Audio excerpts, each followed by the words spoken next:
So, we are trying to now solve this by a Lagrangian multiplier method. Lagrangian multiplier.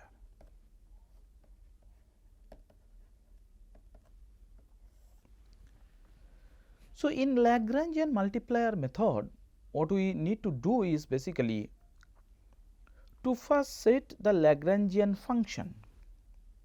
Okay? To set the Lagrangian function.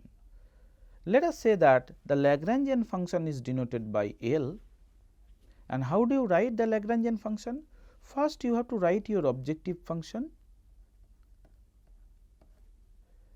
plus lambda into C minus W into L minus R into K.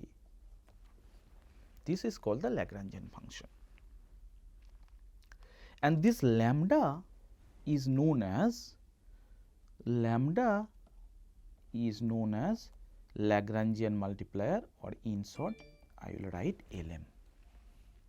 Lambda is the Lagrangian multiplier in this particular method. We need to understand what is the economic meaning of this Lagrangian multiplier, right. Now, to understand the economic meaning of the Lagrangian multiplier, let us see in the Lagrangian function we have two components. This is the first component, and within the bracket this is the second component. Now, what is the first component? As you can easily see, first component is basically some amount of output. The second component is basically some amount of money, whether it is cost or profit or something, it is C basically, okay, C minus WA nil to RK. So, it is some amount of money, we can easily understand, because cost means how much you are spending, and that can be measured only by money. So, this is money,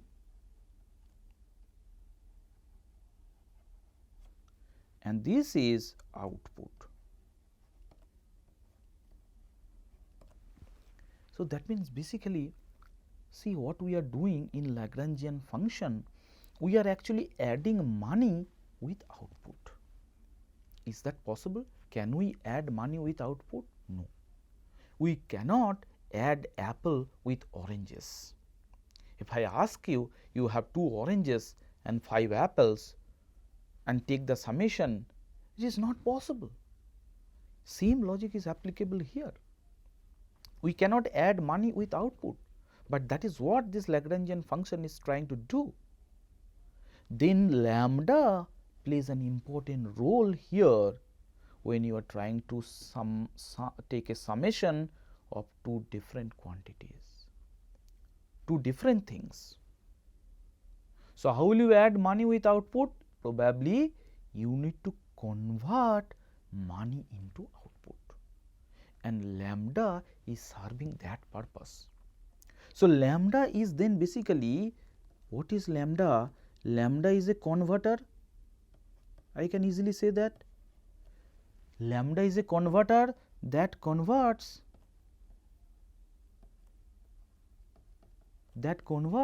money into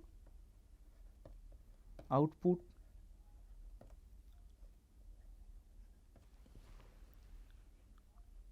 If that is the case, how can you interpret lambda? That means, I can say that lambda is then basically marginal product of money. If I spend 1 unit of money, how much output I am going to get? Because anyway I am spending money only on labor and capital. So, that is why lambda is also known as marginal product of money. If I have total money of this amount, then if I multiply this by lambda, then I will get total amount of output that I can add with this QKL, which is nothing but some amount of output. Now, one more thing, you will see the constant is C equals to W into L into R plus R into K. That means, if you take C minus WL minus RK, that is going to be 0. Then how can you multiply lambda with 0? So, that is one more interesting point. So, keep in mind that this marginal product of money also varies from one context to another. So, this marginal product of money is measured at a point when the firm is about to exhaust or finish his or her own money. So, that means, when the firm is almost about to get the condition C equals to W into R into K, that means this constraint is going to be a binding constraint for the firm. Firm has no more flexibility to buy capital or labor. At that point of time, if some additional money is given to the firm, that means, when additional money is given, this C is going to be increased, and thereby that additional money will relax the constraint for the firm, and that will generate some amount of satisfaction to the firm. Firm will get some more output. That is why one more interpretation of lambda you can easily get by differentiating this Lagrangian function with respect to this C minus WL minus R into K, which is nothing but lambda. Change in the Lagrangian function when I am relaxing the constant for you by 1 unit. And that is why when I say marginal product of money, it is the marginal product of money measured at that point of time. Okay. So, then we understood the Lagrangian function, we understood the economic interpretation of lambda. Now, let us come back to the original problem that the firm was facing, which is nothing but maximizing output subject to the budget constraint. So, maximize output, which is nothing but a function of K and N subject to C equals to W into L plus R into K. So, this is my Lagrangian function, L equals to Q. First I will write this function plus lambda into C minus W into L minus R into K. And we know the first order conditions for this maximization requires, what is the FOC? First order condition, we will differentiate this Lagrangian function with respect to our two choice variable labor and capital, and set it equals to 0. Okay. So, when we are partially differentiating with respect to labor, the first component will become marginal product of labor, because delta Q delta L is nothing but marginal product of labor minus lambda into W, which is equals to 0. That means that MPL by W equals to lambda. Let us say that this is equation 1. Similarly, if I differentiate this Lagrangian function with respect to K and set it equals to 0, then we will get MPK minus R into K equals to 0, which implies MPK by R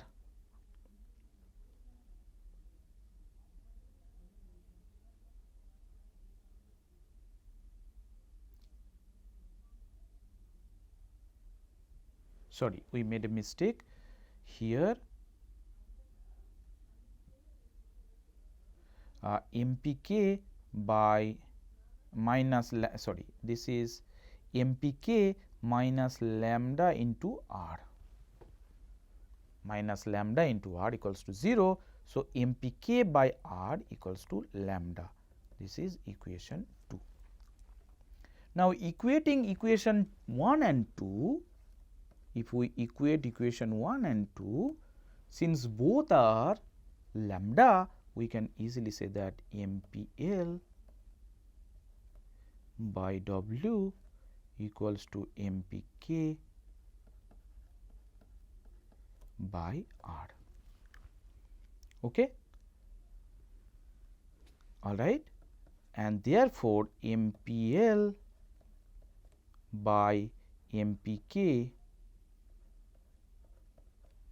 equals to W by R. Let us say this is equation 3. Now, what is this MPL by MPK? Can you recall? See, if we go back to our earlier discussion, when we derive the slope of the isoquant, look at what is MPL by MPK. That is nothing but slope of the isoquant. Okay? So, MPL by MPK is nothing but the slope of the isoquant, and now we say that slope of the isoquant is nothing but the two price ratios. So, that means if you take a ratio of W and R, that means the price of labor and price of capital, then we will get MPL by MPK. Okay. So, that means slope of the isoquant, which is MPL by MPK, is nothing but W by R. But then what is happening actually? So, what is W by R? If we represent the cost isocost line, look at this isocost line. This is capital and this is labor, and let us say this is the line denoted by C into W into L plus R into K. Now, what is the y intercept of this particular curve? If the firm spends the entire money to purchase capital, how much capital the firm would be able to buy? Obviously, the total money divided by 1 unit of capital, price of 1 unit of capital. This is the y intercept. Similarly, if the firm spends the entire money on labor, how much capital the firm would be able to buy? C by W.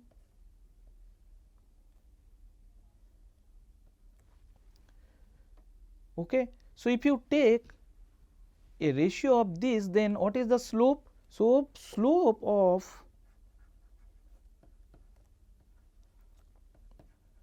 the isoquant is then C by W R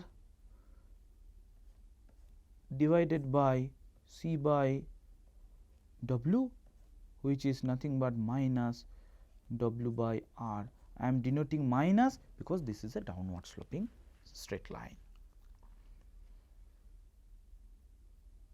Is this clear?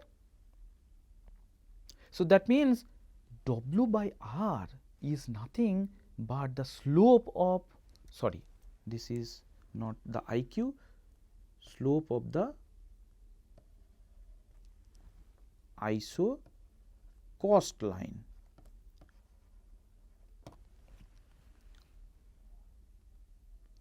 So, that means one thing is clear, at optimality. So, at optimality,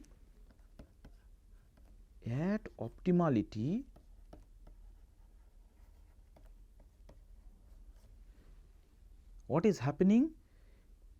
MPL by MPK equals to W by R, that is happening, which we have derived from our mathematical optimization. Now, what is this MPL by MPK? This is slope of isoquant, and what is W by R? This is slope of isocost. So, that means at optimality slope of the isoquant should be equals to slope of the isocost. So, basically when you are equating slope of a straight line with the slope of a curve, what you are actually saying, at optimality this isoquant should be, or this isocost line should be tangential to the isoquant. That is the meaning. Okay. So, if we draw this once again, that means basically by this optimization what we got as, this is the isoquant and you are saying this is the isoquant. So, this is the optimal point where you are getting L star, sorry, this is lever actually, this is L star and this is K star.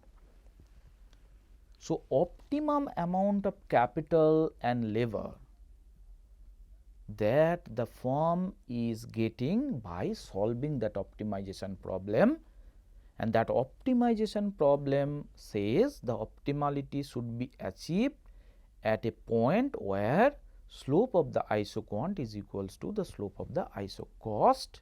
That means this isocost line, which is isocost line is tangential to the isoquant. Okay. So, that is the meaning. So, we understood the condition that at optimality isocost is tangential to the isocost. But what is the economic meaning of that? So, this is MPL by MPK equals to W by R, that is what we got. Okay. So, this we can say that W by MPL then equals to R by MPK.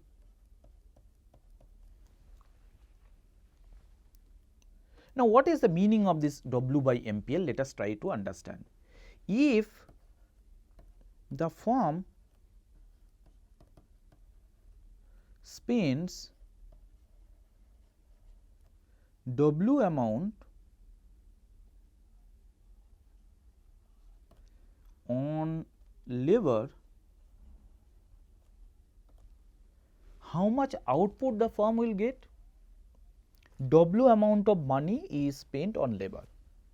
Obviously, by spending W amount, the firm would be able to buy only 1 unit of labor, because W is the wage rate, and that 1 unit of labor will produce how much output? Obviously, marginal product of labor amount, MPL amount of output.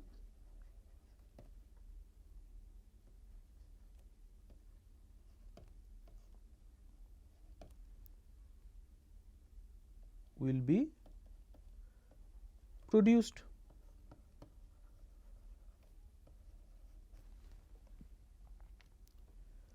So, if the firm spends 1 unit of money,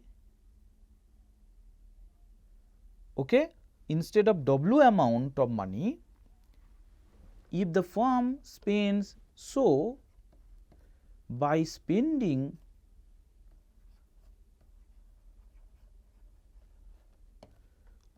₹1, firm gets how much output? Then W by MPL amount of output.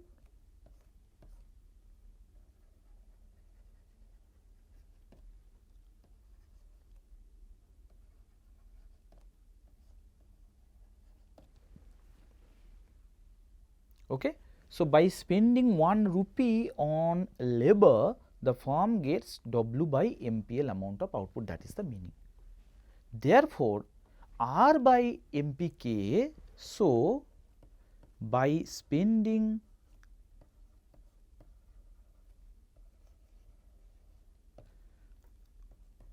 ₹1 on 1 rupee on capital, the firm gets R by MPK amount.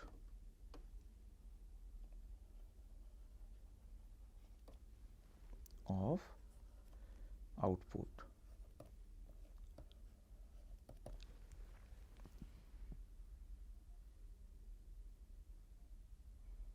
Okay, R by MPK amount of output.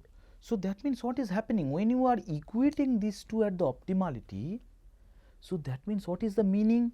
When you are equating this, W by MPL equals to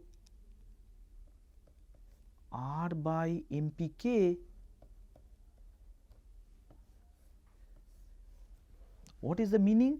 So that means at optimality, 1 unit of money or 1 rupee, either you spend on labor or in capital, both of them, in both the cases, you will get same amount of output.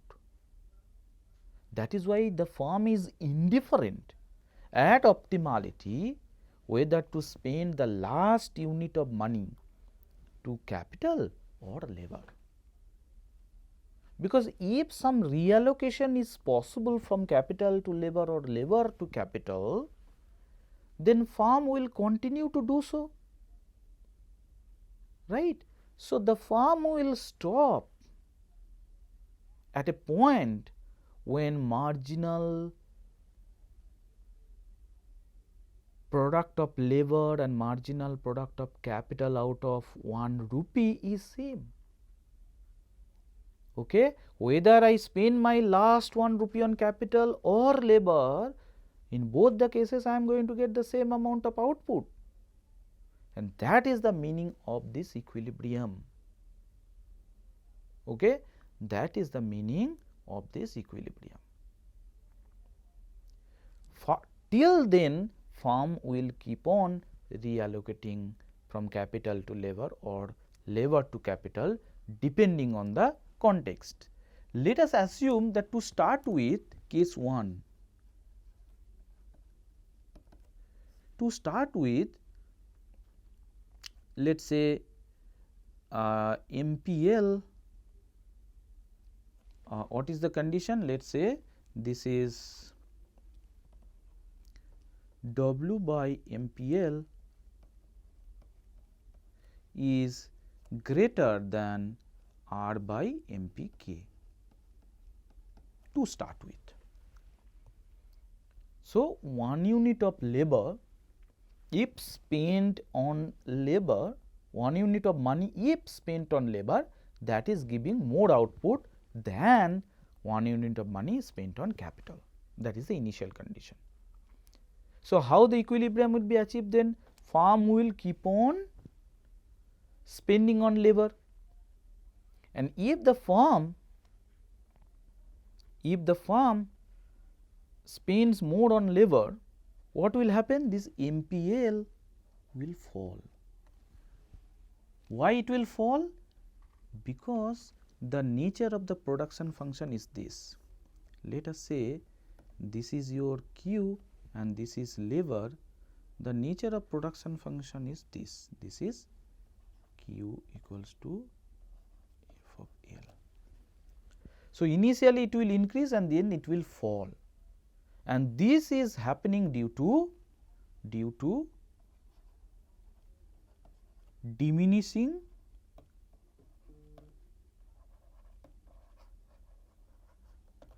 marginal product.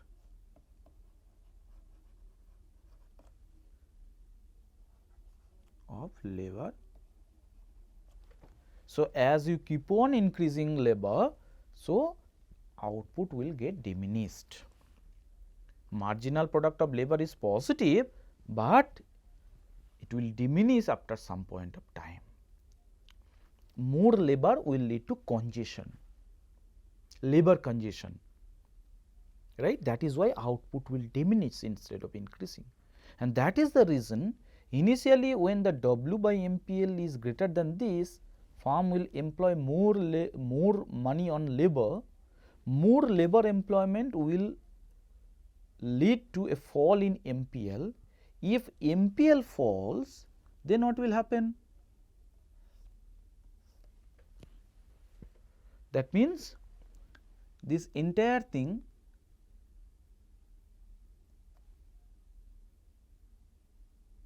what will happen to this W by MPL?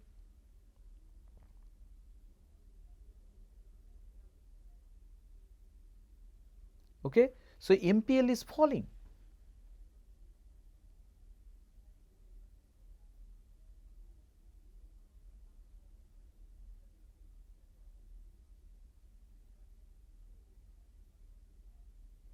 So, please try to understand what will happen.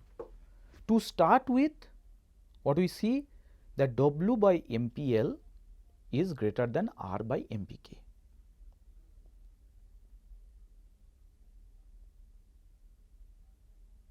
Okay. W by MPL is greater than R by MPK. So, that means 1 unit of money spent on labor is giving more output.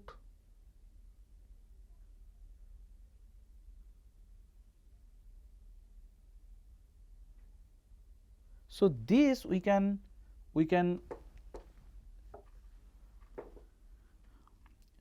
so this is more than R by MPK.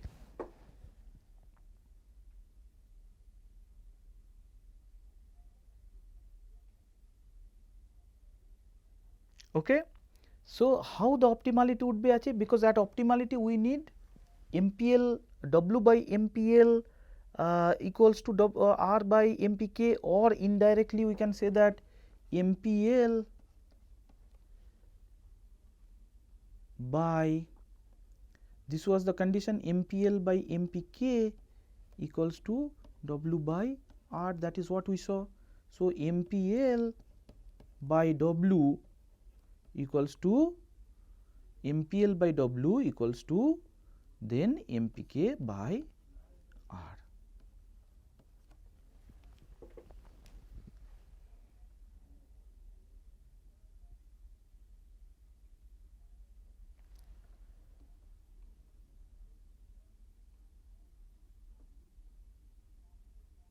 Sorry, this is one mistake we did here. So, when you by spending W amount, we got MPL amount of output. So, by spending 1 rupee, okay, we get MPL by W, not W by MPL. This is MPL by W. This is MPL by W. Similarly, this is MPK by R. And at optimality also we need MPL by W equals to MPK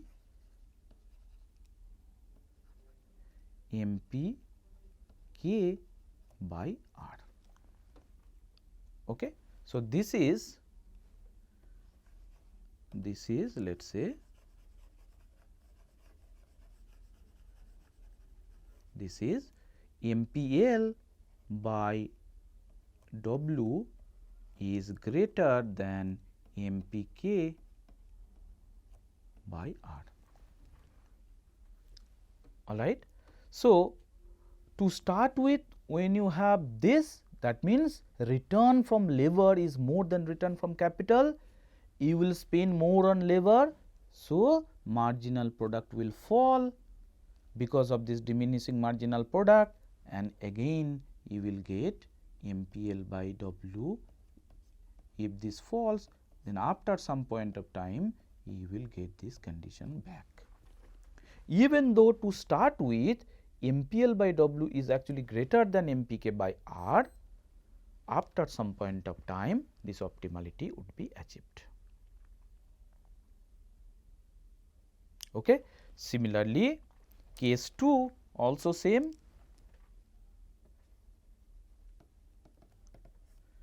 To start with, if MPK by R is greater than MPL by W, then firm will employ more capital, because return from capital is higher than return from labor to start with. Firm will employ more capital, then marginal product of capital will fall, okay, and after some point of time this MPK by R equals to MPL by W to be achieved. Whatever might be your starting point, whether return from capital is higher than the return from labor or return from labor is higher than the return from capital, ultimately we will arrive at the optimality because of the nature of the production function itself. It is a diminishing marginal product of both labor and capital, that is what we assume.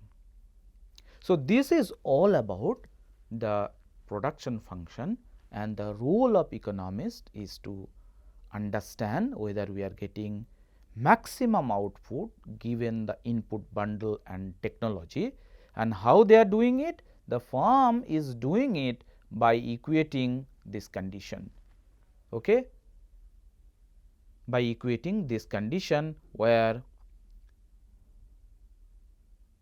so where basically MPL by MPK is equals to W by R. Slope of the isoquant is equals to slope of the isocost. Okay. So, this is actually, this is also something, some mistake we did earlier. So, this is basically MPL by W. So, this should be equals to, so this should be equals to, yeah, so this should be equals to MPL by W, MPL by W, MPL by W equals to MPK by R. If the firm spends W amount on labor, MPL amount of output will be produced, and by spending 1, the MPL by W amount. So, at optimality both should be equal. That is the economist's criteria. Okay? Economist's criteria. And if you recall, one of our assumption, one of our 10 principles, we said that rational people think at the margin. When the firm is thinking whether to hire 1 extra unit or not, the firm is equating W with MPL. Rather, if the firm spends 1 rupee, then hire 1 unit of labor, the firm is spending W, this is the output. If you multiply this with price, what is the price of the output? Let us say that that is P. So, P into MPL, or it is known as VMPL, value of marginal product of labor, that should be equals to wage rate. Okay? W equals to value of marginal product. So, these are the concepts related to production function, and that is how economist decides about efficiency in production, particularly economic efficiency of production, which means getting maximum output from the given input bundle and technology. That is how economic efficiency is achieved. Thank you.